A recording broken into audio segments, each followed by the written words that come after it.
बिस्मिल्लाहिर्रहमानिर्रहीम, अस्सलाम वालेकुम। साइड न्यूज़ के साथ मैं हूं अरसला। तमाम देखने सुनने वालों को करेंगे जी खुशामदीद। 2-3 दिन से हम बात कर रहे थे मुल्क की तरक्याती मंसूबों पर या शहर के हालात पर कि क्या सिचुएशन इस वक्त बनती नज़र आ रही है, शहर की सिचुएशन क्या है या मुल्क की सूरत हाल क्या है। आज थोड़ा सा हम बात करेंगे भारत के हवाले से या यूँ कहिए कि भारत के दिन ब दिन बढ़ते हुए मजालिम के हवाले से। कहीं तो हम सरहदों पर जो है उनकी खिलाफ वर्जियाँ होते हुए देखते हैं और कभी एकदम से तवज्जो हटाने के लिए शायद असल मौज़ूआत से आप कश्मीर की तरफ उनके मजालिम का जो बढ़ता हुआ सिलसिला है उसकी तरफ चले जाते हैं। इस वक्त भारत चाहता क्या है, किस चीज को छुपाने के लिए ये शोर मचाया जा रहा है, इस पर भी थोड़ी सी बात करेंगे। साथ ही साथ मुल्क की जो सियासी सूरत हाल है आज उस पर भी तज्जिया किया जाएगा। हमारे साथ मौजूद है सीनियर सियासी तज्जियाकार मुनव्वर मिर्जा साहब। अस्सलाम वालेकुम। Very warm welcome. कैसे हैं सर आप? सर पहले हम कश्मीर के हवाले से मेरे ख्याल है थोड़ी सी बात कर लेते हैं। बिल्कुल। कि जो उनकी जारियत का सिलसिला है वो जारी और सारी है, वो किसी तरह से रुकने का नाम नहीं लेता और उसकी शक्लें बदलती जाती हैं। कभी वो पाकिस्तान की सरहदों पर नजर आता है और कभी आप कश्मीर के मजालिम का सिलसिला देखते हैं। किस तरह से आप इसको लेंगे? देखिए, जिस बात का आप असल में हवाला दे रही हैं वो इंडियन आर्मी चीफ का एक हालिया बयान है। जी बिल्कुल। जिसके अंदर उन्होंने पाकिस्तान के ऊपर इल्जामात लगाए हैं और ख़ास तौर पे वो जो लगाते, ये कोई पहली दफ़ा नहीं है, कोई इंकिशाफ नहीं किया उन्होंने, ये उनका एक तसलसल है जो वो करते रहते हैं। ठीक है। सबसे पहली बात तो ये है कि इंडियन आर्मी चीफ को कुछ बोलने से पहले ये सोच लेना चाहिए था कि 7.5 लाख से 8 लाख फौज उन्होंने कश्मीरियों को दबाने के लिए, कुचलने के लिए, उनके खिलाफ कार्रवाई करने के लिए वहां पर रखी हुई है। सही। तो जब इतनी बड़ी फौज शायद ही किसी मुल्क ने रखी हो कि वो सिर्फ एक खास मखसूस, और वो भी एक ऐसे खित्ते के अंदर जो मुतनाज़िया खित्ता है जिसे अक़वाम मुत्तहिदा और सलामती कौंसिल ने डिक्लेयर किया हुआ है कि ये एक मुतनाज़िया इलाका है और वहाँ जो कश्मीरी जो कुछ कर रहे हैं वो कोई एक तो उनका हक है, लेकिन दूसरी बात यह है कि उस हक को सारी दुनिया ने अक़वाम मुत्तहिदा में तस्लीम भी किया है। तो अगर कश्मीरी कोई फ्रीडम फाइट करते हैं, कश्मीरी कोई जद्दोजहद करते हैं, तो वो तो बिल्कुल उसी ज़ुमरे में आती है जो कि फ्रीडम फाइटर्स के आते हैं और ये उनका जो हक राय दही है वो उसकी इजाज़त है, अक़वाम मुत्तहिदा ने की हुई है। अब फिर स्पेसिफिकली आ जाइए कि ये आर्मी चीफ ने जो इंडिया के इस वक्त जो बयान दिया है इसके असल में 2 पहलू हैं। एक तो मैंने आपको बताया ना कि इंडिया का एक तसलसल है कि वो पाकिस्तान के ख़िलाफ़ इल्ज़ामात लगाता रहता है। ख़ास तौर पे वो इस बात के इल्ज़ामात लगाता है कि पाकिस्तान जो है वो टेररिस्ट या जंगजू जो है वो सरहद पार भेजता है और वहाँ पे गड़बड़ कराता है या वो ये करता है। हालांकि पाकिस्तान इसे कह चुका है कि भाई आप हमें बताएं, जहाँ कहीं है आप बताएं, आइए मिलकर जॉइंटली इस बात को सॉल्व कर लें। तो इंडिया ने कभी इस बात से एग्री नहीं किया। पहली बात तो ये उनकी ख़त्म होती है। लेकिन स्पेसिफिकली इस वक्त उन्होंने ये बयान क्यों दिया है, आपने गौर किया होगा कि इससे ज़्यादा से चंद दिन पहले इंडियन फॉरेन मिनिस्टर जो हैं उनकी मुलाकात दोहा के अंदर एक अफगान टॉप इसी लेवल के डिप्लोमेट से वहाँ हो चुकी वजीर से हुई है। ठीक है। पाकिस्तान के ताल्लुकात आजकल अफगानिस्तान के साथ कशीदा चल रहे हैं, उसमें तनाव है और उस तनाव की बड़ी वजह यह है कि अफगानिस्तान की सरजमीन पर जो खवारिज हैं वो यहाँ पर आकर दहशतगर्दी करते हैं, जैसा कि हमारे आर्मी चीफ ने कहा, और वो यहाँ पर खूनरेजी करते हैं। वो हमें ख़ास तौर पे हमारी जो 2 प्रोविंसेस हैं बलूचिस्तान और इसके खैबर पख्तूनख्वा की, वहाँ पे करते हैं। और पाकिस्तान, ये नहीं कि कोई छुपी हुई बात है, इस बात का अल्लाह वज़ीर आज़म से लेकर आर्मी चीफ तक और हर सतह के ऊपर पाकिस्तान इसकी प्रोटेस्ट करता है। अब जब वो मुलाकात उनकी वहाँ हुई है, अब मैंने सुनी तो नहीं है, लेकिन एक बात बनती है कि देखिए आज आपकी मुलाकात होती है और उसके बाद 4 दिन बाद या 8 दिन बाद इंडिया का जो आर्मी का सरबराह है, आर्मी चीफ जो है, वो एक बयान देता है। वो क्या है? एक्चुअली पाकिस्तान को इसको सीरियसली नहीं लेना चाहिए। ये जो बयान उन्होंने दिया ना कि 80%, दरहकीकत उन्होंने कोशिश ये की है, यकीनी बात है कि पाकिस्तान ने ना जिस तरह इस अफगानिस्तान के खारिज के इस तरफ आने का जवाब दिया है और जिस तरह उनका कला कमा किया है, ख़ास तौर पे जैसे आर्मी चीफ ने पेशावर के अंदर गैरजन से एड्रेस करते हुए उन्होंने कहा कि हमने उनके जो टॉप जो रहनुमा थे दहशतगर्दों के, उनको ख़त्म कर दिया है, उनकी सलाहियत को कम कर दिया है कि वो पाकिस्तान के अंदर किसी किस्म की कार्रवाई करें। तो अब उनके ऊपर प्रेशर है और पाकिस्तान अफगानिस्तान से बार बार कह रहा है ये तालिबान की जो बुरी हुकूमत है। और आप, मैं उस पस नज़र में नहीं जाना चाहता कि पाकिस्तान ने किस कदर एहसान किया है इस तालिबान हुकूमत पर, और हमेशा से गुज़िश्ता 50 साल से सिवाय एहसान करने के अलावा पाकिस्तान ने और कुछ नहीं किया उन पर, हर एक को। तो अब उन्होंने उनसे ये कहा होगा कि इस प्रेशर को पाकिस्तान के किसी तरह कम किया जाए।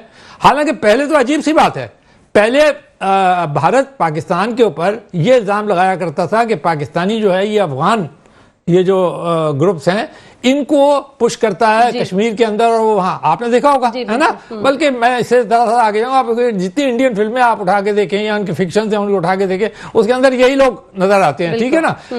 तो अब लेकिन आप देखें, इस पर अजीब सी बात है, उसका नाम ही नहीं है इस पर। उन्होंने पाकिस्तान को 80% कर दिया।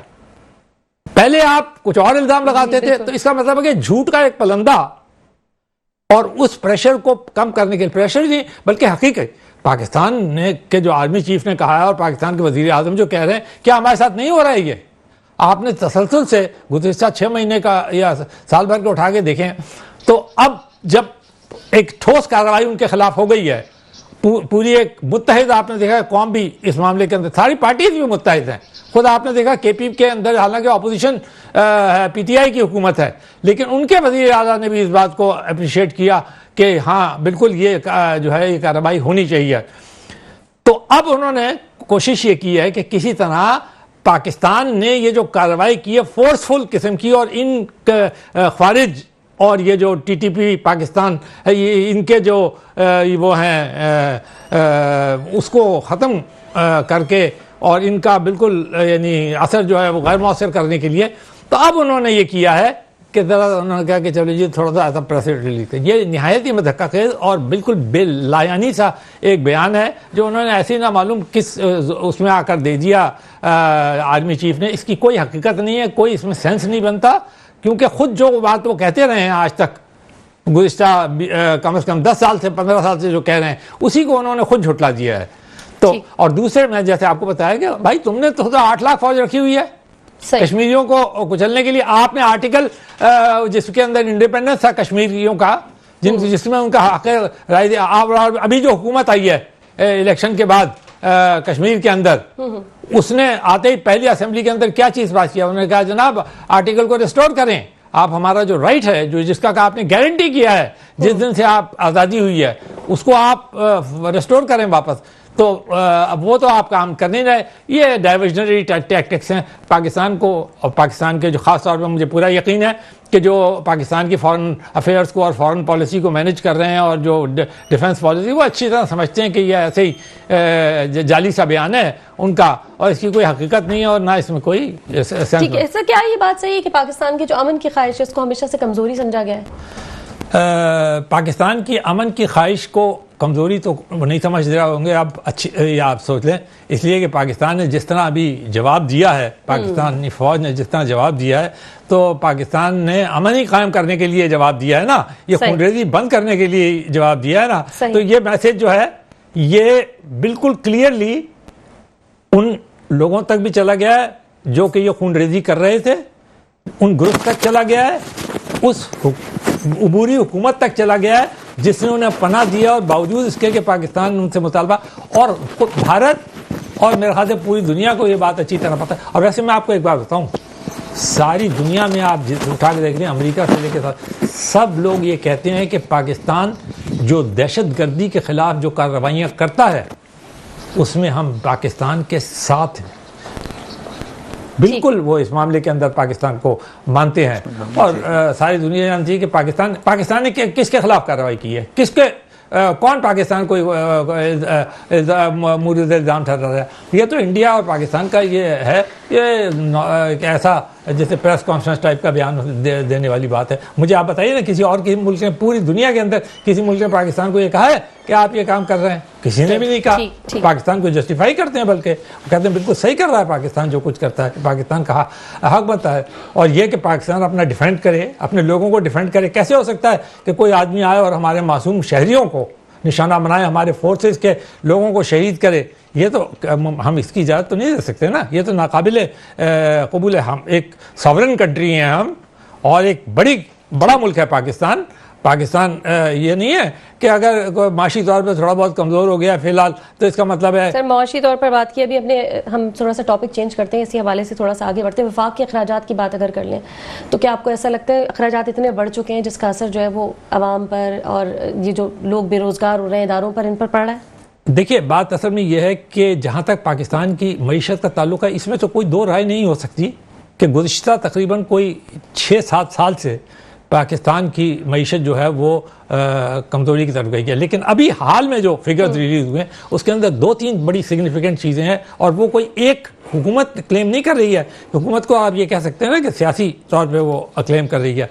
स्टेट बैंक के फिगर्स उठा के देख ले, जो वो फिगर्स होते हैं स्टेट बैंक के, जो कि पेश किए जाते हैं सारी दुनिया के सामने। आप देखिए, इफरात दर कहाँ पाकिस्तान का 38% 40 था, वो गिर कर अब सिंगल डिजिट में आ चुका है, बहुत तेज़ी से गिरा है।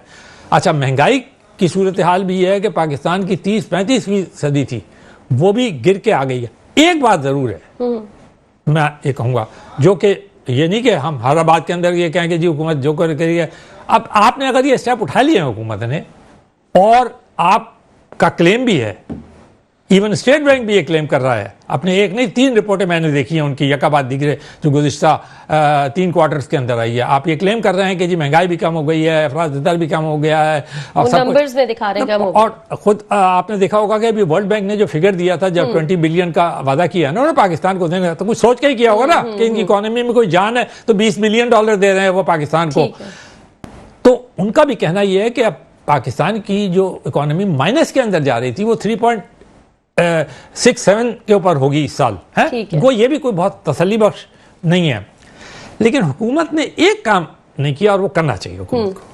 देखिए, अगर आप कोई महंगाई कम कर रहे हैं, आप इफरात दर कम कर रहे हैं, तो फिर आम आदमी जो है ना सड़क पे चलता हुआ, मेरे और आप जैसा, वो भी जब दुकान पे जाए उसको भी उसे भी तो ये फील होना चाहिए कि चीजें कम हो रही हैं, महंगाई कम हो गई है। तो है, बिल्कुल नजर आ रहा है, आम इंसान को वो इंतजाम नहीं किया है जो कि करे। अब ये जहां भी कहीं ये फॉल्ट है, ये मैं और आप तो नहीं बता सकते, हम तो सिर्फ यही बता सकते हैं ना कि भाई ये चीज महंगी है। बिल्कुल, हम इतना ये हुकूमत का काम है कि इस बात को इंश्योर करे कि जैसे और दूसरी चीज़ों पर तो बड़ा जोर होती है, टैक्स में ये कर देंगे वो कर देंगे, अगर इसने टैक्स नहीं दिया तो ये कर देंगे वो कर देंगे। अरे भाई, आप इनको भी तो दबाए ना, अपने वो जो लोग हैं एहलकार, उनसे भी कहें कि भाई आप ये बात को इंश्योर करें कि वो महंगाई की जो कमी है, जो अफराद दर की कमी है, उसके असरात आम आदमी तक पहुंचे। बिल्कुल ठीक हो गया, ठीक हो गया। प्रोग्राम में हमें ज्वाइन कर लिया अजीम अनवर साहब ने, जमात इस्लामी साहब का ताल्लुक। अस्सलाम वालेकुम, वेरी मच वेलकम सर। आपके आने से पहले जो हमारा पहला मौजू था वो था भारतीय हर्जा सराय का। इस हवाले से हम चाहेंगे सर आप भी अपनी राय दें। भारतीय मजालिम का जो सिलसिला मुसलसल जारी है, क्या कहेंगे? अच्छा, देखिए, भारतीय हर्जा सराय के हवाले से बात करूं तो इस वक्त एक पोजीशन बड़ी पाकिस्तान के पैराडाइम में देखें तो बड़ी मजबूत ये कि भारत जो है आइसोलेट होता जा रहा है दुनिया से। जिस तरह से आपने देखा हालिया बांग्लादेश के अंदर जो एक इनकलाबी सूरत हाल पैदा हुई, और पहले एक तसल्लुत कायम था इंडिया का बांग्लादेश के अंदर। इसी तरह अगर श्रीलंका की मिसाल ले लें, नेपाल की मिसाल ले लें, तो जो लोकल रीजनली अगर आप देखें इसको, तो मतलब इंडिया के हवाले से कोई अच्छा पॉजिटिव जो है रिस्पॉन्स नहीं पाया जाता लोगों के अंदर। और बिलखुसूस जिस तरह से पाकिस्तान और बांग्लादेश के ताल्लुकात बेहतर हो रहे हैं, और इसी तरह से अगर हम बात करें कि जिस तरह से कनाडा के अंदर जो वाक़या हुआ आज से कुछ अरसे कबल, तो जिस तरह से भारत ने वहां पर जाकर दहशतगर्दी की, तो एक अच्छा इमेज नहीं है। लेकिन जरूरत इस बात की है इस वक्त जो बुनियादी और अहम वो ये है कि पाकिस्तान की पॉलिसीज और पाकिस्तान के जो समझ ले कि जो डिप्लोमेटिक रिलेशंस हैं बैनुल अक़वामी तौर पर, उस हवाले से हमें कोई पॉजिटिव, मतलब ये समझ ले अल्लाह ताला की तरफ से खुद चीज़ें चीजें हो गई, बेहतर हो गई और जो है वो हमारी हक में जो है ना मजबूत जा रही हैं। लेकिन हमारी पाकिस्तान का कोई डिप्लोमेटिक इस तरह का रिलेशन नजर नहीं आ रहा कि इंडिया को मजीद किस तरह से आइसोलेशन की तरफ पुश किया जाए। और जिस तरह से उनका एक हिंदूत्व का ख्वाब था, पहले वो कहते थे हम सेक्युलर नेशन है, और उस तरह से उन्होंने एक यू टर्न लिया इंडिया ने। और जो मोदी की सरकार के बाद हम देखते हैं कि किस तरह से हिंदूत्व को प्रमोट किया जा रहा है और किस तरह से जो दीगर समझ लें एथनिक वहाँ की रियलिटीज हैं, एक बड़ी रियलिटी है, उसको किस तरह से उनको जो है कुचला जा रहा है, उनके हुकूक। और इसी तरह से मैं बात करूँ कश्मीर के हवाले से, तो कश्मीर के अंदर भी पाकिस्तान का स्टैंस जो है कोई मतलब हमें नजर नहीं आया कि पाकिस्तान जो पास्ट की जो गवर्नमेंट थी उसके अंदर अगर कश्मीर के हवाले से वाकई कोई डिप्लोमेटिक मनूवर होती और कोई स्ट्रांग जो है डिप्लोमेटिक स्टैंस होता पाकिस्तान का, तो मैं समझता हूँ कश्मीर तो आपके साथ खड़ा हुआ, वहाँ के लाखों अफराद जो है वो आपके साथ खड़े हुए हैं। लेकिन उसके बावजूद एक बड़ी मायूसी कश्मीर के अंदर वो, और सिर्फ पाकिस्तान का मैं समझता हूँ कि गवर्नमेंट की जो पॉलिसी थी वो इतनी स्ट्रांग नहीं थी, इतनी स्ट्रेंथन नहीं थी कि हम उस चीज को आगे लेके चलते तो जो हमारे हक में बेहतर होती। ठीक है, अच्छा अभी हम बात कर लेते थोड़ी सी बिलावल भुट्टो जरदारी जो है वो पहले वजारत खारजा रह चुके हैं, तो उनके दौर में कुछ आपको लगा कि पाक इंडो मामले पर अब जो है कोई चेंज आ गया हो, कुछ खुशाइन सिचुएशन हो गई हो? नहीं, देखिए ये तो एक हमारी इस वक्त जो रिजीम है, करंट रिजीम है, चाहे वो गुज़िश्ता रिजीम हो, हालिया रिजीम हो, मतलब पॉलिसीज मोर और लेस, मतलब उसके अंदर कोई हमें कोई मेजर जो है चेंज नजर नहीं आता। सभी जो है वो हम देखते हैं कि किस तरीके से जो उनका बुनियादी तौर पर जो है वो पावर अख्तियार के हुसूल के लिए जो है गैर मतलब आईनी तरीके की तरफ जो है उनकी मूव होती है। और इस तरह की मामलात के अंदर फिर जब आप फिर क्या कहते हैं डिक्टेशंस लेते हैं, और इन डिक्टेशंस के नतीजे के अंदर कभी भी बेहतरी नहीं आती। एक छोटी सी मिसाल दूंगा कि परवेज मुशर्रफ के दौर में मुशर्रफ साहब ने कहा कि हम अमेरिका से बड़े अच्छे रिलेशन डेवलप कर रहे हैं और उसके नतीजे के अंदर जो है पाकिस्तान तरक्की करेगा, यहाँ अमन अमान कायम होगा और बेहतर मेयार ज़िंदगी लोगों को मैसर आएगा और पाकिस्तान आगे की तरफ बढ़ेगा। लेकिन मुशर्रफ साहब के दौर में उन्होंने अमेरिका को पूरा एक्सेस दिया, अपनी बेसिस दी, अपनी इंटेलिजेंस को शेयर किया। यहाँ पे हमने देखा ISI वो CIA भी आई, यहाँ पे हमने देखा कि ब्लैक वाटर जैसी एजेंसीज काम, उसके नतीजा क्या हुआ? उस अमेरिका की गुलामी के नतीजे में इसका नतीजा ये निकला कि पाकिस्तान को ट्रिलियंस ऑफ रुपीस का नुकसान हुआ। पाकिस्तान में बदअमनी जो है उसको इतनी रूट्स मिली कि वो अब तक उसका खात्मा मुकम्मल तौर पर नहीं कर पाए। तो कभी भी जब तक आप अपनी कदमों पर नहीं खड़े होंगे, अपने फैसले खुद नहीं करेंगे, आज़ाद और खुद मुख्तार फैसले नहीं करेंगे, तब तक जो है मुल्क ना तरक्की कर सकता है, ना आप आज़ाद फैसले कर सकते हैं, ना आज़ाद मईशत के फैसले कर सकते हैं, ना पाकिस्तान की बेहतर पॉलिसी जो पाकिस्तान को आगे बढ़ाने में माविन और मददगार साबित हो वो आपको मैसर आ सकती हैं। तो ये बड़ी दो बातें, एक तो मुझे लगा कि आप कह रहे पॉलिसीज बदलती है, नहीं बदल रही है, चेहरे सिर्फ बदल रहे हैं, तो ये बात है। दूसरा ये डिक्टेशन, दूसरा गैर आईनी जब हुकूमत होती है, ठीक है, तो गैर आईनी हुकूमत जब आप करते हैं तो जाहिर सी बात है आप एक जो है वो डील करके आते हैं। उस डील के नतीजे में आप उसके अंदर इंटरनेशनल एस्टेब्लिशमेंट से भी डील करते हैं और लोकल एस्टेब्लिशमेंट से भी डील करते हैं। जब उस डील के नतीजे में आप आते हैं तो आपकी कोई पॉलिसी नहीं होती। फिर आप क्या करते हैं कि जो एस्टेब्लिशर्स होते हैं, जो आपको एस्टेब्लिश करते हैं, तो आप उनकी डील को फिर आप डिक्टेशंस लेते हैं। तो जब तक पाकिस्तान जब तक पाकिस्तान इस तरीके से इससे आजाद नहीं होगा, जब तक इंटरनेशनल एस्टेब्लिशमेंट के डिक्टेशन से लोकल आज देखें ना, बिलावल जरदारी साहब की बात की आपने, आज उनको एज अ स्टेट गेस्ट नहीं, वो पर्सनल कैपेसिटी के अंदर जो ट्रंप की जो सेरेमनी है उसका हिस्सा बनने के लिए जा रहे हैं। आई मीन इतना ऑनर भी नहीं है कि उनको इनवाइट किया जाता और उसके नतीजे में जाते, पर्सनल कैपेसिटी में वो लॉबिंग करके किसी तरीके से वहां पहुंच रहे हैं। तो मुझे बताएं ना कि आप इक्तिदार की तरफ, अमेरिका की तरफ देखते हैं। अमेरिका हमारा कभी भी जो है पॉलिसी वाइज अगर मैं बात करूं तो हमारा दोस्त नहीं है। ठीक है, मैं मानता हूं कि अमेरिका जो है एक रियासत है, एक बड़ी ताकतवर रियासत है, हमारे अच्छे रिलेशन होने चाहिए उससे, लेकिन जो हमारी हवालों से पॉलिसीज है, खासतौर पर इस्लामिक ब्लॉक के हवाले से पॉलिसी है, पाकिस्तान के हवाले से पॉलिसी है, तो पाकिस्तान के हवाले से अमेरिका की कभी भी मजबूत पॉलिसी नहीं रही। और उसकी मिसाल मैंने आपको मुशर्रफ दौर की दी कि जब ज्यादा अमेरिका का इन्फ्लुएंस था तो ज्यादा तबाही थी।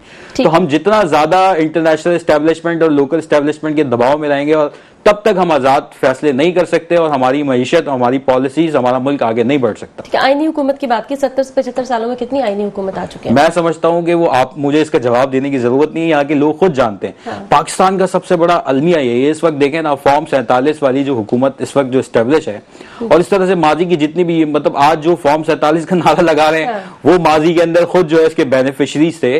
तो मतलब ये चीज नहीं आपके मुंह से सुनना चाह रहे हैं ना, आवाम बहुत मासूम है, भोली है, भूल जाती है सब कुछ, आपके मुंह से सुनना नहीं। तो पाकिस्तान में मैं नहीं समझता कि पाकिस्तान में कोई भी, अगर नेशनल लेवल पे देखा जाए तो कोई भी हुकूमत अब तक आप चाहे जो क्या कहते हैं फातिमा जो जिना का जो इलेक्शन था वहां भी आप देख लें तो क्या हुआ, किस तरीके से मैनिपुलेट किया गया, किस तरह से उन पर इल्जामात लगाए गए और किस तरह से एक तबका हमेशा से जो है वो पाकिस्तान पर मुसल्लत रहा है। और उसके नतीजे में पाकिस्तान में कभी भी जो डेमोक्रेसी और जो दावे करते हैं जमहूरियत के जो दावेदार हैं वो खुद जो है वो गलत, वो उन्हीं नर्सरियों में जो है वो उनकी जो है समझ लें पैदाइश हुई है। और जब वो उन्हीं नर्सरियों में पैदाइश हुई है और जब वो मतलब उनको एक ताकत मिलती है तो वो शायद चाहते हैं कि हम कुछ कर लें, तब भी वो कुछ नहीं कर सकते। जब भी आप गैर आईनी तरीके से, गैर जमहूरी तरीके से बरसर इक़्तिदार में आएंगे तो पाकिस्तान हमने देख लिया, एक्सपीरियंस करके देख लिया। और ये बात जो एस्टेब्लिशमेंट है उसको भी समझना चाहिए कि वाकई अगर आप पाकिस्तान के साथ सिंसियर हैं, अगर वाकई चाहते हैं कि पाकिस्तान आगे बढ़े तो खुदारा यहाँ पे जमहूरियत को आजाद छोड़ दें और जमहूरी लोग खुद देखें, उसके नतीजे में परफॉर्मेंस वाली सियासत होगी। अगर करंट गवर्नमेंट परफॉर्म नहीं करेगी तो खुद ब खुद लोग उसको रिजेक्ट करेंगे और दूसरे लोगों को लेकर ठीक हो गया सर, बहुत सियासी सा जवाब आपने दे दिया। ऐसी सियासी जवाब के बाद वक्त तो एक छोटी सी ब्रेक का, जल्दी से जा रहे ब्रेक पे वापस आ रहे हैं, हमारे साथ बने रहेगा। वेलकम बैक नाज़रीन, एक बार फिर से करते हैं खुशामदीद और सियासी सूरत हाल पर बात हो रही है। साथ ही साथ अब थोड़ी सी बात कर लेते हैं शहर इक़्तिदार की। शहर इक़्तिदार से भी बड़ी गर्म खबरें आ रही हैं, बड़ी बड़ी मुलाकातों की खबरें भी हम तक पहुंच रही हैं। अंदर का क्या अहवाल है ये मुनव्वर मिर्जा साहब ही हम बताएंगे। ये जो क्लेम है उनका बैरिस्टर गौहर का, वो आप उसका हवाला दे रही हैं कि उन्होंने आर्मी चीफ से मुलाकात की और गंडापुर साहब ने आर्मी चीफ से मुलाकात की। अच्छा, अब इसके दो वर्जन हैं।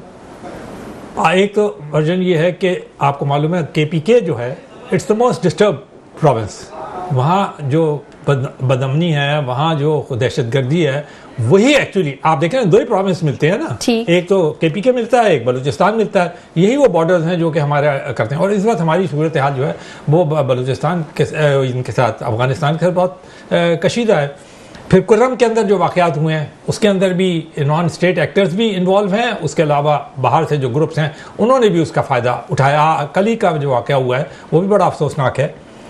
तो इसमें जो सूरत हाल है, उनकी जो मुलाकात हुई है, एक वर्जन ये है, यानी मैं आपको बता नून लीग का वर्जन ये है, दोनों का आ जाना चाहिए। उनका कहना ये है कि इनकी जो मुलाकात है वो ये है कि सिक्योरिटी के पॉइंट ऑफ व्यू से और उन्हें कॉन्फिडेंस में लेने के लिए, और ये बड़ा लाजमी था, वो गए भी थे और उन्होंने मुलाकातें की भी हैं और हर जगह वो कर रहे हैं, तो ये भी ज़रूर वाक़या हुआ होगा। लेकिन उन जो बैरिस्टर गौहर साहब हैं और जो दूसरे, वो कहते ये हैं कि हमने अपनी जो पॉलिटिकल ग्रीवियंसेस थे वो भी आर्मी चीफ के सामने पेश की। ठीक है। अब मैं अगर इसको का तजिया करूं तो ये दोनों बातें हुई होंगी, इसलिए कि वो बहुत एंक्शस थे कि किसी ना किसी तरीके से। लेकिन आर्मी ने एक बात बड़ी कैटेगोरिकली कही है, अभी जो ISPR मुसलसल गुज़िश्ता एक साल से वो कहते आ रहे हैं, वो कहते हैं जी जहाँ तक पॉलिटिकल मामलात का ताल्लुक़ है और इस किस्म के मामलात का ताल्लुक़ है, ये तो आपको पॉलिटिकल फोर्सेस से करना पड़ेगा, हम इसके अंदर नहीं आएंगे। मगर आते हैं या नहीं आते वो तो अलग बात है, वो आप भी जानती है, मैं भी जानता हूँ। ठीक है, वो बिल्कुल एक डिफरेंट चीज़ है।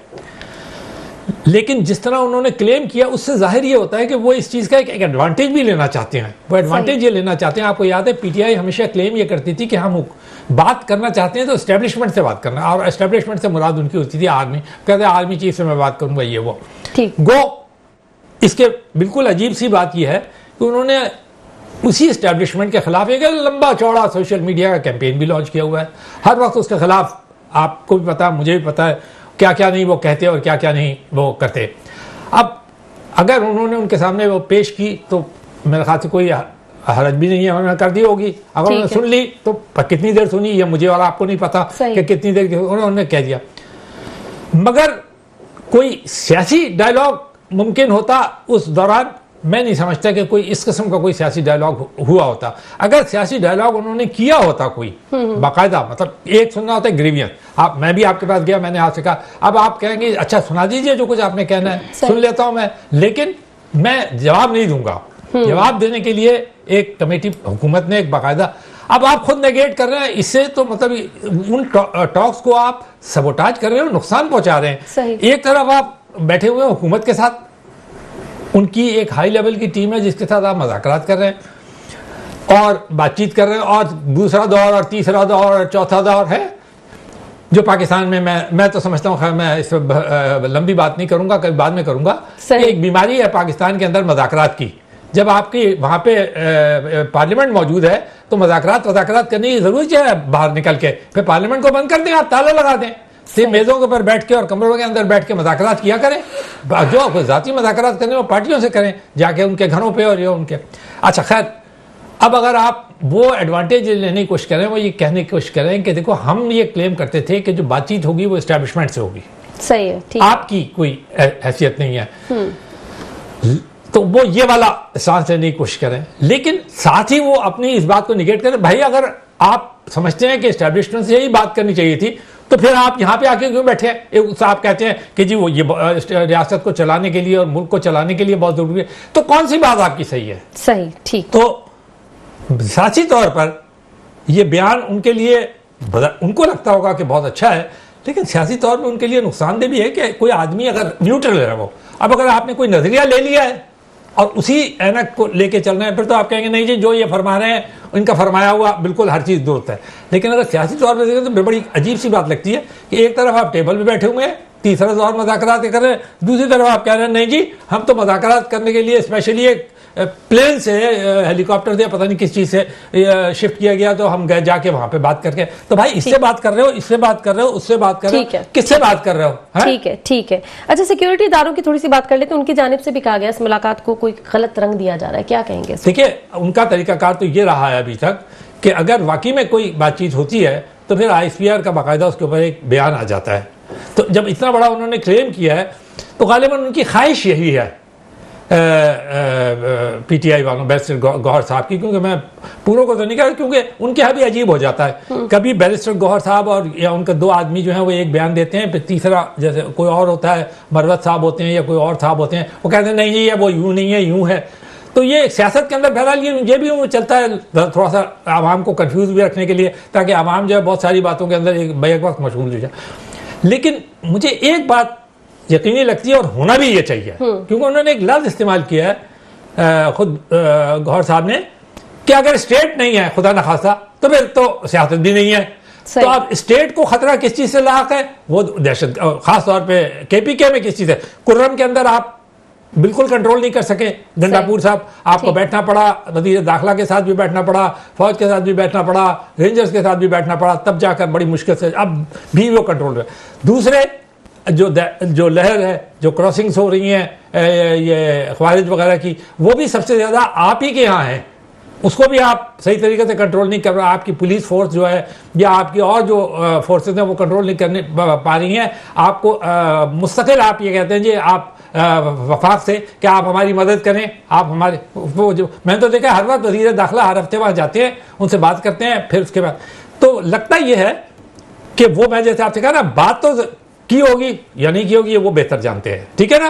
आई एम नोबडी, ये तो फिर ISPR को कहना चाहिए कि क्या बात हुई है नहीं हुई है, क्योंकि वही उनके स्पोक्समैन। लेकिन सिक्योरिटी पे डेफिनेटली बात हुई होगी, उन्होंने उनसे कहा होगा कि देखें ये जो KPK के अंदर ये सूरत हाल है, खुर्रम में ये सूरत हाल है, इसमें ये सूरत हाल है, तो how are you going to cooperate with us? क्योंकि अगर वो कोऑपरेट नहीं करेंगे। ठीक है, ठीक है। अजीम अनवर साहब आपकी तरफ आ जाते हैं। हाफिज नईम साहब आप मरकज में मौजूद हैं, PTI और वफाक के दरमियान कोई पुल का किरदार अदा करने का सोच मूड में है?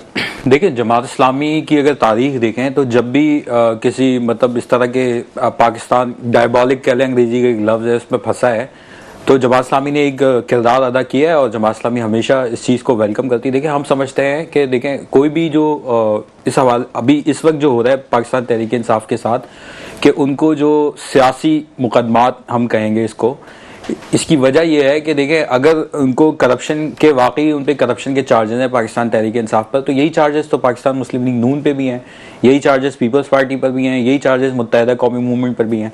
लेकिन हम देखते हैं कि फिर एक जो है वो जिस तरह से बात की आपकी गेस्ट हैं कि इस तरह से एक NRO की तैयारी होती है और फिर वही एक दबाव होता है, पोलिटिकल प्रेशर डाला जाता है और उनको फिर जो है ना उस दबाव के नतीजे में और फिर जो है वो एक NRO होता है और NRO के बाद मुल्क आगे नहीं बढ़ता, बल्कि वो सियासतदान तो आगे बढ़ जाते हैं, मुल्क मजीद आपका पीछे की तरफ चला जाता है। तो जो जमहूरी अक़दार हैं, जब तक उन जमहूरी अक़दार को पाकिस्तान में प्रैक्टिस नहीं किया जाएगा, सियासत को आज़ाद नहीं किया जाएगा। इससे पहले जो आपने सवाल किया था तो उसके जो दो पहलू उसमें अगर मैं थोड़ा सा आपको इस हवाले से हाईलाइट कर दूं कि देखिए बदअमनी इस वक्त जो पाकिस्तान का एक बहुत बड़ा मसला है, चाहे केपी हो चाहे बलूचिस्तान हो। आपने बेशुमार ऑपरेशन कर लिए केपी के अंदर, आपने बेशुमार ऑपरेशन कर लिए बलूचिस्तान के अंदर। Balochistan is a very potential land to Pakistan. Pakistan को समझ ले कि एक आगे की तरफ ले जाने में एक बड़ा अहम किरदार अदा कर सकता है। वहां पे जो आपके पास नेचुरल रिसोर्सेज हैं और जिस तरह का लैंड है, जिस तरह का सी है, तो अगर वाकई इस बदअमनी का खात्मा कर चुके थे, जिस तरह से सी पैक का प्लान था अभी तक वो इम्प्लीमेंट नहीं हो सका जिस तरीके से उसको होना चाहिए था। अगर वो वाकई अपनी स्पिरिट के अंदर इम्प्लीमेंट होता तो आज देखें वहां पे चीजें शुरू हो जाती। वहां आपने लोकली लोगों का इस्तेहसाल किया, आपने लोकल लोगों को महरूम रखा हुआ है, चंद सरदारों को आपने वहां पे फैसिलिटेट किया हुआ है, लेकिन वहां का जो एक्चुअल लोकल है, आज देखें वो एक्चुअल लोकल जो है ना, उसके पास बुनियादी सेहत की सहूलत है, ना तालीम की सहूलत है, ना रहायश की सहूलत, ना उसके पास बिजली है, ना गैस है। गैस उस सूबे से निकल रही है, लेकिन वहां तो उसके नतीजे में महरूमियां बढ़ेंगी। उसके नतीजे में आप चाहते हैं कि वहां अमन अमान कायम कर दें वाया ऑपरेशन, तो आप बताएं कि ये पॉसिबल है? आप जितने ऑपरेशन कर लें तो उसके खिलाफ आपके हवालों से तहरीक चली। इसी तरह केपी की बात कर लें, केपी में आप इतने सारे ऑपरेशन कर चुके हैं, लेकिन आज तक आप जो है वहां पे 100% जो है वो अमन अमान। पाकिस्तान में देखें जब तक इंटरनेशनल इन्वेस्टमेंट भी नहीं आएगी, जब तक यहाँ सेफ्टी एंड सिक्योरिटी के हालात, अमन अमान के हालात, चाइनीज के साथ जो वाकया हुआ वो आपके सामने है कि आप जब तक लोगों को फैसिलिटेट ही नहीं कर सकते, उनका बुनियादी हक है कि उनकी सेफ्टी एंड सिक्योरिटी को इंश्योर नहीं कर सकते, तब तक आप मुझे बताएं कि पाकिस्तान की मईशत किस तरह तरक्की करेगी। पाकिस्तान में इंटरनेशनल इन्वेस्टर लोकल इन्वेस्टर भी इस वक्त इन्वेस्ट करने के लिए तैयार नहीं है। इसकी वजह ये, उसको पता है कि यहाँ पे सेफ्टी एंड सिक्योरिटी के मामला नहीं, वो दुबई में और दुनिया के दूसरे ममालिक में जाकर गवर्नमेंट की पॉलिसी। मैं आपको एक छोटी सी मिसाल दूं, गवर्नमेंट का यह हाल है कि इस वक्त देखें, अगर मैं आपको एक छोटी सी मिसाल दूं कि तकरीबन 57 लाख बच्चे जो है वो हायर स्टडीज में 50, 55, 57 लाख पाकिस्तान में, पूरे पाकिस्तान में हायर स्टडीज में आता है आफ्टर मैट्रिक। ठीक है। उस हायर स्टडीज में अगर आप 2000 अरब रुपए आप आईपीपीज में स्कैम के अंदर आप जो है पाकिस्तान के जाया कर देते हैं, आप सिर्फ 50 अरब इन बच्चों को दे दें, हायर इनको फैसिलिटेट कर दें, ये तालीम हासिल करेगा तो जाहिर स्किल्ड बनेगा, तो ये पाकिस्तान के अंदर तरक्की के अंदर अपना माविन मददगार बनेगा, अपना रोल प्ले करेगा। आप जो है इसी तरह से आईपीपीज का एक धंधा जो चल रहा है पाकिस्तान को, जिसने इस वक्त पाकिस्तान का सबसे बड़ा स्कैम जो है वो आईपीपीज का है। ठीक है। आपने कहा कि हमने जो है जमात इस्लामी ने जिस तरह से इस हवाले से तहरीक चलाई, और पहले तो ये कहते थे कि आईपीपीज के ऐसे इंटरनेशनल मुआहदे के इस पे बात ही ऐसे कहते थे, नहीं कहते थे। जी। लेकिन हाफिज नईमुर रहमान की क़यादत में जब जमात इस्लामी अवाम सड़कों पर निकली और आपने देखा एक तवील धरना दिया, उसके नतीजे में गवर्नमेंट नेगोशिएशन में मजबूर हुई। इस नेगोशिएशन के नतीजे में अब गवर्नमेंट खुद ऐलान कर रही है कि हमने 5 आईपीपी से बात कर ली, पहले 15 आईपीपी से बात कर ली, मजीद आईपीपी से बात कर रहे हैं, सबको रीनेगोशिएट कर रहे हैं। और इस वक्त उन्होंने गवर्नमेंट कह रही है कि 1,500 अरब रुपए का फायदा भी हुआ है पाकिस्तान को। वो फायदा तो हुआ है, आप खुद कह रहे हैं, लेकिन वो नीचे मतलब ट्रांसफर नहीं हो रहा लोगों तक, आम लोगों तक उसके समरात नहीं पहुंच रहे, बिजली की नरखों में कमी नहीं आ रही। अभी फिर जमात इस्लामी ने 17 जनवरी से पूरी एक तहरीक चलाने का आगाज किया है कि जब आप खुद क्लेम कर रहे हैं कि 1,500 आपका फायदा हुआ है, तो इसको नीचे आप क्यों नहीं ट्रांसलेट कर रहे लोगों तक। तो जब गवर्नमेंट की पॉलिसी, जब गवर्नमेंट का विजन सही होगा, जब गवर्नमेंट सही पॉलिसीज बनाएगी, पाकिस्तानियों के हक में पॉलिसीज बनाएगी, वही सारी बात के इंटरनेशनल एस्टेब्लिशमेंट, लोकल एस्टेब्लिशमेंट जब तक पाकिस्तान की सियासत को आजाद नहीं करेगी, सही लोग नहीं आएंगे, ये फॉर्म 47 वाले लोग जो है रिपीट होते रहेंगे, पाकिस्तान आगे नहीं बढ़ेगा। बुनियादी जो वजह है पाकिस्तान के आगे ना बढ़ने की, जब तक आप जमहूरियत को आजाद नहीं करते, रियल डेमोक्रेट्स आएंगे, उसके नतीजे में पाकिस्तान आगे बढ़ेगा। ठीक है जी, सही लोग आएंगे। जब तक ये सही लोग कब आएंगे, ब्रेक के बाद बात करेंगे। वक्त हो गया एक शॉर्ट ब्रेक का, जल्दी से जा रहे हैं ब्रेक पे, वापस आ रहे, हमारे साथ बंदे रहेगा। वेलकम बैक नाज़रीन, एक बार फिर से करते हैं खुशामदीद, और हमें कॉल पर ज्वाइन कर लिया है पीटीआई से शाहनवाज जदौन साहब ने। अस्सलाम वालेकुम, वेरी वार्म वेलकम सर। वालेकुम सलाम सर, सबसे पहले सवाल आपसे ये करेंगे, क्या हुकूमत बानी पीटीआई को डील के लिए राजी कर लेगी? बिस्मिल्लाहिर्रहमानिर्रहीम, बहुत बहुत शुक्रिया अस्मा साहिबा वक्त देने का। देखिए, हम तो डील मांग नहीं रहे ना, कि कौन कह रहे कि भैया डील जो ना, हमने आज जो कमेटी बनी थी, इन्होंने कहा है कि भाई कोई पीटीआई वाले मुज़ाकरात के लिए बैठते नहीं है। हमने दिल पे पत्थर रख के ये फॉर्म 47 की गवर्नमेंट जो हमारी मैंडेट चीन के चोरी की मैंडेट पे बैठे हुए, लेकिन फिर भी हम इनके साथ बैठ गए। 2-3 नशिस्तें हुई, इन्होंने कहा कि आप तहरीरी तौर पर अपने मुतालबात दे दें। आज हमने अपने मुतालबात तहरीरी तौर पर इनको लिख के दे दे, जो 4-5 हमारे मेन मुतालबात थे। देखिए, हम बानी पीटीआई हमारे कायद इमरान खान साहब, शाह महमूद कुरैशी साहब, इजाज चौधरी, उमर सरफराज चीमा, यास्मीन राशिद साहिबा, उमर सरफराज चीमम यानी समेत हजारों हमारे जो सियासी वर्कर है जिन पे झूठे FIR काटी गई, झूठे FIRों के जरिए पाबंद सलासल है। हम कहते कि एक कमीशन बनाई जाए जिसमें यानी सीनियर जजेस पर एक कमीशन हो और जो उस पे फैसले करे वो जजेस पे कोई प्रेशर ना हो। हम अदालत के थ्रू वो कहते हैं कि भाई हमारे केसेस को देखा जाए, यानी मतलब 2 साल 2.5 साल हो गए कि अब हम पेशियां भुगत रहे लेकिन ताहाल ना कोई चालान पेश हो रहा है ना कोई विटनेस पेश हो रहा है। तो इसके लिए एक, और दूसरा ये कि जो इस्लामाबाद हाई कोर्ट में खान साहब को जिस तरह गैर कानूनी तौर पर गिरफ्तार किया गया था और जो सुप्रीम कोर्ट ने भी कहा कि गिरफ्तारी गैर कानूनी तौर पर है, तो उसके लिए 9 मई के लिए और 26 नवंबर के लिए हमने कहा है कि इनके लिए कमीशन बनाए ताकि पूरी कौम को पता लग सके कि 9 मई में कौन लोग मुलविस थे, किन को फायदा हुआ और किन को नुकसान हुआ। इसी तरह 26 नवंबर हमारे सैकड़ों वर्कर अभी भी लापता है। हमने लिस्टें इनको दे चुके हैं कि ये इनका ना किसी जेल में है ना किसी थाने में है और ये अभी तक यानी मिसिंग है, मिसिंग पर्सन। तो या तो वो इनकी डेथ बॉडी हमें वापस की जाए, यानी तकरीबन 14-15 लोगों की डेथ बॉडियां मुश्किल से हमने लिए इनसे, वो भी उनके लवाकिन ने, किसी ने एफिडेविट लिख के दिया है, किसी ने, लेकिन उसके बावजूद तकरीबन कोई 150 तक हमारे 165 लोगों की लिस्टें हमने इनको दी हैं कि ये हमारे 165 लोग मिसिंग है, अभी तक इनका कोई पता नहीं है। तो ये सारे मुतालबात हमने इनके सामने रखे और आज आपने देख लिया कि ये मुज़ाकरात, आज इनका कोई जो वफाकी इनका है 2 नंबर का जो वज़ीर इत्तलाआत है, यानी उन पे खौफ तारी है। इनको पता है कि अगर ये मुज़ाकरात कामयाब हो गए PTI के साथ तो जाहिर है रियल लोग तो यही है, PTI जीती हुई तो PTI है, यानी ये तो फॉर्म 47 के तहत बैठे हुए हैं और इनको अपना मुस्तकबिल तारीक नजर आ रहा है, इसीलिए ये मुज़ाकरात से भाग रहे हैं। ये तो मुज़ाकरात के लिए बैठने सर उनका भी तो कोई मौक़िफ़ है ना, उनका भी तो कोई मौक़िफ़ है, वो कह रहे हैं कैजुअलिटी है ही नहीं सिरे से, ये सब झूठ बात है। देखिए बात है ना कि बनाए ना कमीशन, हम तो यही कह रहे हैं ना कि कमीशन बनाए, हमने तो लिस्ट दी है। ये 14-15 लोग किस चीज में, ये भी ये जो 14-15 लोग दुनिया ने देख लिए जिनकी यानी गवाही शायद खान आबादी साहब तहरीक इंसाफ से तो उनका ताल्लुक तो नहीं है ना, वो गवाही दे रहे हैं कि मेरे हल्के में 2 डेथ बॉडियां आई हैं, मैंने जनाजे पढ़े। इसी तरह दूसरे लोग जो जिनका PTI से ताल्लुक नहीं है, जो उनके जो मरहुमीन हैं, उनके जो शोदाए उनके घरों में गए, उन्होंने जनाजों में शिरकत की है, उनके लवाकिन से ताज़ियत के लिए गए, और उसके अलावा 165 जो ऐसे लोग हैं जिनकी लिस्ट हमने दी है, अगर इनके पास है, जेलों में है या इनके अकूबत खानों में है तो ये पेश करे कि नहीं आप झूठ बोल रहे, ये लोग हमने इनको गिरफ्तार किया, इन पे ये है FIR हैं, ये हमने FIR दर्ज किए, लेकिन जाहिर है वो है नहीं, इनके पास वो डेथ बॉडी है, इन्होंने गैब किए हुए, इसलिए ये सामने ला नहीं रहे हैं। तो इसीलिए हमने ये कमीशन का जो मुतालबा हम कर रहे हैं कि कमीशन बन जाए तो पता लग जाएगा, पूरी दुनिया को पता लग जाएगा। ठीक हो गया, ठीक हो गया। मुल्ला मिर्जा साहब आपकी तरफ बढ़ते हैं, आपको क्या लगता है हुकूमत तहरीक इंसाफ के मुतालबात मान लेगी? आपकी राय में क्या है? देखिए सबसे पहले तो मैं एक बात ये कहना चाहूँगा कि मैं तो ये मुज़ाकरात के खेल से इस पाकिस्तान के अंदर तंग।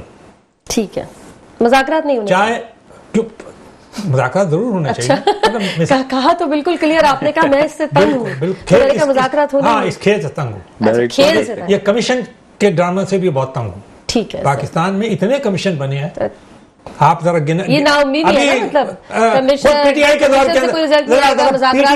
के सिर्फ PTI के दौर के ही कमीशन गिन ले। अच्छा 8-10-15 तो उनके दौर के अंदर कमीशन होंगे। ठीक है, कौन आदमी डिक्टेटर आता है वो कमीशन बनाता है, जो अपने आप को जमहूरियत कहते हैं वो कमीशन बनाते हैं, सब कमीशन ही बनाते रहते हैं और मज़ाकरात। सही है भाई, अगर आपने मज़ाकरात ही करने हैं तो फिर जमहूरियत तो नहीं हुई, फिर तो ये कि सारी पार्टियां, वो पार्टी उसके साथ बैठ जाए, वो पार्टी उसके साथ बैठ जाए, एक कमरे हों। आपके पास मुज़ाकरात का सबसे बेहतरीन फोरम, आपको अच्छा लगे या बुरा लगे, आप ये कहें कि ये इसमें ये खामियां है, वो खामियां एक दिन में दुरुस्त नहीं होती हैं। बरतानिया के अंदर 750 साल के बाद जाकर पार्लियामेंट इस काबिल हुई, अमेरिका के अंदर आज तक वो इल्ज़ाम लगाते रहते हैं कि जी ये रिपब्लिकन ये कर रहे हैं और वो कर रहे हैं। तो ये प्रोसेस है इर्तिका का और ये यूं ही चलता रहता है। आप पार्लियामेंट में बैठे, अच्छे पीटीआई की बात जरूर उनके होंगे। अभी उन्होंने 165 कर रहे थे, मेरे समझ में नहीं आया क्या 165 क्या चीज़, मतलब ये अगर उनका कोई ये क्लेम है कि जी 165 वो जो अभी ये जो एहतजाज कर रहे थे, तो भाई ये तो कोई तकरीबन 4-5 साल से एहतजाज, जब से ये अदम एतमाद की तहरीक से गए हैं तो ये एहतजाज ही कर रहे हैं, ठीक है ना। ठीक है।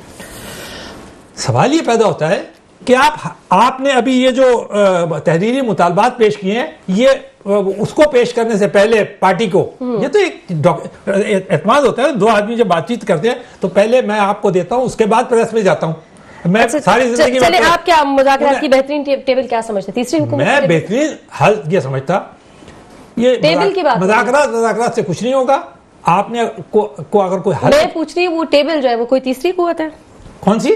मुज़ाकरात की जो बेहतरीन टेबल है जिस पर आपने कहा एक अलग टेबल है, वो तीसरी कुव्वत है कोई? पार्लियामेंट। इसलिए ये हमारे आइन को तो हर शख्स मानता है ना। आप 100 खामियां इस मुल्क के अंदर निकाल दें, लेकिन आइन में को तो आप उसमें क्रिटिसाइज करते हैं, आर्टिकल फलाना पे फॉलो नहीं हो रहा, फलाने आर्टिकल वो सही नहीं है, इसकी अमेंडमेंट कर ली जाए।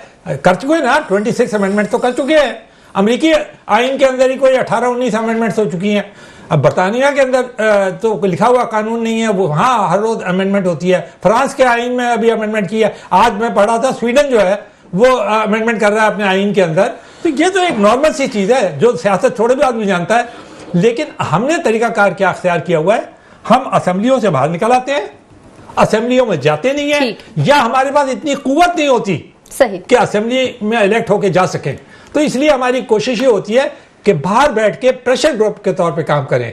प्रेशर ग्रुप का काम ना करें, ये आजमाइश पहले कर चुके हैं पीटीआई वाले, जब कभी पंजाब असेंबली तोड़ी, कभी खैबर पख्तूनख्वा, अब आ गए। ठीक हो गया। आखिर से हम क्योंकि अजीम अनवर साहब हमारे साथ बैठे हैं, हम चाह रहे हैं कि इस मौके का फायदा उठाया जाए। कराची में लॉ एंड ऑर्डर की सिचुएशन जो है अब थोड़ी फिर बिगड़ती हुई नजर आ रही है, अमन अमान की सूरत हाल जो है वो खराब है, क्या कहेंगे? देखिए, गवर्नेंस के हवाले से सवालिया निशान तो हमेशा रहे, और पाकिस्तान पीपल्स पार्टी जब फेडरल में, आपको याद होगा जरदारी साहब हुकूमत में थे, फेडरल पूरी गवर्नमेंट इनके पास थी, तो उस वक्त कराची के बदतरीन हालात थे। तो ऐसा लगता है कि जानबूझकर ये कराची जो है, इसके हालात जो है इसको कंट्रोल करना ही नहीं चाहते। तो कराची को हमेशा हर तरीके से, अब एजुकेशन की अगर मैं बात करूं तो देखें आप, क्या कराची का मैयार इतना गिर चुका है कि कराची का जो बच्चा है उसके इंटरमीडिएट का रिजल्ट आता है 24%, 27%, और 70% बच्चे फेल हो जाते हैं। और लाड़काना का अंदरूने सिंध के बच्चे, इतना उनका जो है मैयार बढ़ गया है एजुकेशन का कि वो 70%, 80% नंबर ले रहे हैं, और हमारा बच्चा जो मैट्रिक के अंदर 80%, 90% ले रहा है, वो इंटरमीडिएट के अंदर आके फेल हो रहा है। तो देखिए, ना कोई विजनरी लीडरशिप है, ना इस हवाले से आप समझ लीजिए कोई पॉलिसी है, मतलब बस जो जैसा चल रहा है अपनी किसी तरीके से इक़्तिदार के मजे लो। 900% आप देखें ना कि जितने हमारे पार्लियामेंट के जितने लोग हैं, 900% उनकी मदाद में इजाफा किया गया है। यानी पाकिस्तान बदतरीन मईशत के दौर से गुजर रहा है, उसके अंदर आप अपने हालात को बेहतर करने के हवाले से क्या करेंगे? इस वक्त 2200 मेगावाट का एक प्लांट है कराची के अंदर, न्यूक्लियर प्लांट, उसको वो मतलब इनएक्टिव है। आप उससे आप 4-5 रुपए फी यूनिट के हिसाब से बिजली पैदा कर सकते हैं, आप उस यूनिट को एक्टिव नहीं करते। इस वक्त आप Iran gas, Pakistan gas pipeline मंसूबा जो कई अरसे से तवालत का शिकार है, आप उस पर काम नहीं करते। तो मुझे बताइए, जो सामने की चीज है कि जो 2 और 2 4 की तरह नजर आ रही है, आप हायर एजुकेशन में बच्चों को इंकरेज करने के हवाले से कुछ नहीं करते। आपकी स्टिल आईटी की एक्सपोर्ट जो $1 बिलियन है, इंडिया $250 बिलियन पे खड़ा है। तो आप अपने बच्चों को कराची में, लाहौर में, पूरे पाकिस्तान के अंदर जो है लड़कों को आप हायर एजुकेशन दें, आईटी को प्रमोट करें। ये 10-15 हायर एजुकेशन की बात करें, अभी इंटर बोर्ड के जो घपले हुए हैं, आप उसको किस तरह से ले रहे हैं? कोई ये तो देखें, हर साल हमारे बच्चे इसी तरह रुल रहे हैं, और हर साल जो कराची को ये भी कोई करप्शन का नहीं साफ है। देखें, ये क्रिस्टल क्लियर है, इसमें इतने सारे लोग हैं कि मतलब ये बिल्कुल कराची को जो है पीछे धकेलने की कोशिश की जा रही है।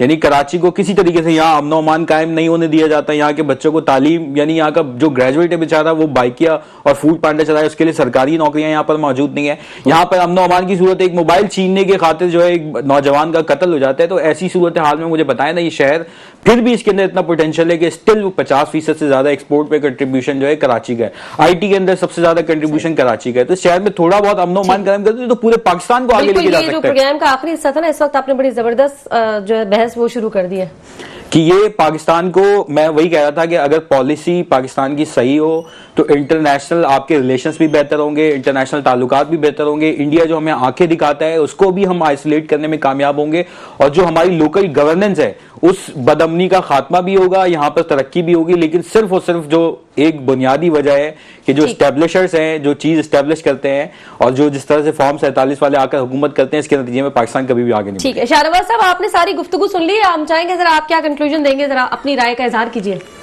देखिए बिल्कुल मैं कराची पे बात करूंगा कि सबसे ज्यादा अगर टैक्स कलेक्ट होता है तो कराची के फेडरल को देता है तकरीबन 60-65% और सूबे को देता है 90%। लेकिन अफसोस कि आज कराची के साथ जो सुतेनी माँ का सलूक हो रहा है, चाहे वो यानी आप कच्ची आबादियों में चले जाए 16-16 घंटे लोड शेडिंग, अमन अमान का मसला ये कि एक मोबाइल के लिए बंदे को कत्ल कर देते हैं, मंशियात सरेआम बिक रही हैं, तालीमी निजाम हमारा तबाह हो गया, तालीमी इदारों तक के वहाँ मंशियात सरेआम बिक रही हैं। बिल्कुल ये भाई की बात से अभी मैं मुत्तफिक के इत्तेफाक करता हूँ इनकी बात से कि अभी इंटर बोर्ड के एग्जाम में कराची के साथ जो जुल्म हुआ है कराची के नौजवानों के साथ, मैं समझता हूं कि हर, चाहे वो इंटर बोर्ड हो चाहे एमडीकेट के टेस्ट हो, हर उसमें कराची का जो मकामी है नौजवान जो एक मैं समझता हूँ काबिल वो है, मैट्रिक में उनके बेहतर मार्क्स आते हैं लेकिन यहाँ पर उनको फेल कर दिया जाता है। तो कराची के साथ तो सुतेली माँ का सलूक हो रहा है और कराची को जो ना वो कहते हैं ना कि जिद की तरह खा रहे हैं।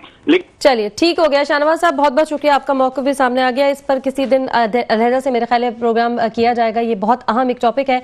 आप तमाम मेहमानानी ग्रामी का बहुत बहुत शुक्रिया, नाज़रीन आपका बहुत बहुत शुक्रिया। यहाँ वक्त तो इजाज़त का, अपना बहुत ख्याल रखिएगा, अल्लाह निगहबान।